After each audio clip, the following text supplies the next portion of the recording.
Sa halip na maging maayos ang operasyon, lalo pang naging komplikado ang pagtugis ni Gabo at Samantha kay Tigre.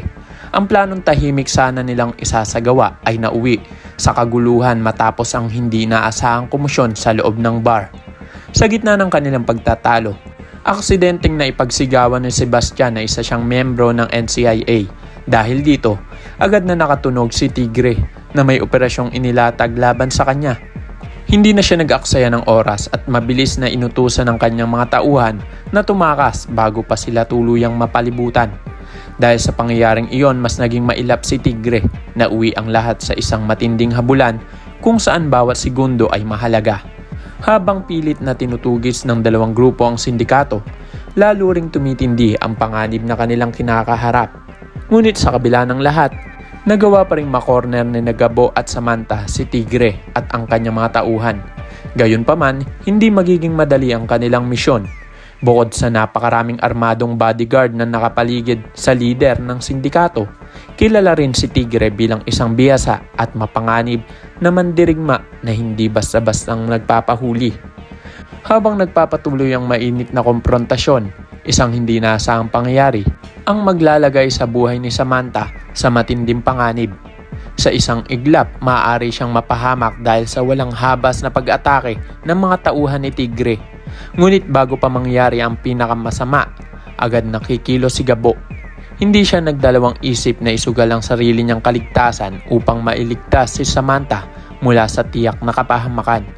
Dahil sa kabayanihang ipinakita ni Gabo, unti-unting mababago ang pananaw ni Samantha tungkol sa kanya. Ang lalaking dati niyang kinaiinisan ay siya palang handang magsakripisyo para iligtas ang kanyang buhay. Mula sa sandaling iyon, magkakaroon ng utang na loob si Samantha kay Gabo at posible itong maging simula ng mas maayos nilang samahan. Bagamat hindi nila tuluyang natupad ang kanilang misyon, hindi rin masasayang ang lahat ng kanilang pinagdaanan.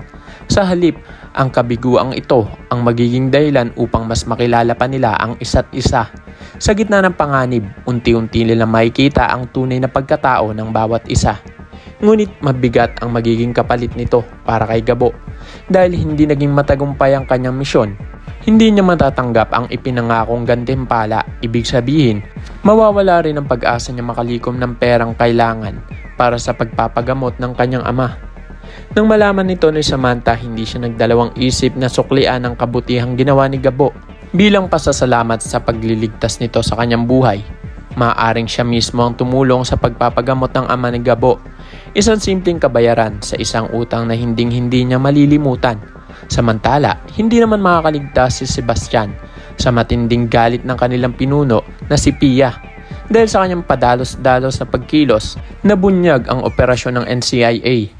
Dahilan upang makapagtago si Tigre. Dahil dito, siya ang mananagot sa naging kapalpakan ng buong misyon. Lalo namang mag-aalab ang galit ni Sebastian kay Gabo, hindi lamang dahil napagalitan siya ng kanilang pinuno, kundi dahil unti-unti na rin niyang nakikitang nagiging malapit si Gabo kay Samantha. Sa kanyang paningin, isa itong malaking banta sa damdaming matagal na niyang inaalagaan para sa dalaga. At kung ito na nga ang nagiging takbo ng kwento, mukhang hindi lang laban kontra sa sindikato ang dapat nating abangan.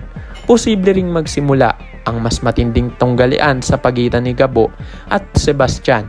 Sa iyong palagay, sinong mas karapat-dapat sa puso ni Samantha? Si Gabo ba na handang isakripisyo ang lahat para sa kanya o si Sebastian na matagal na nagmamahal sa kanya?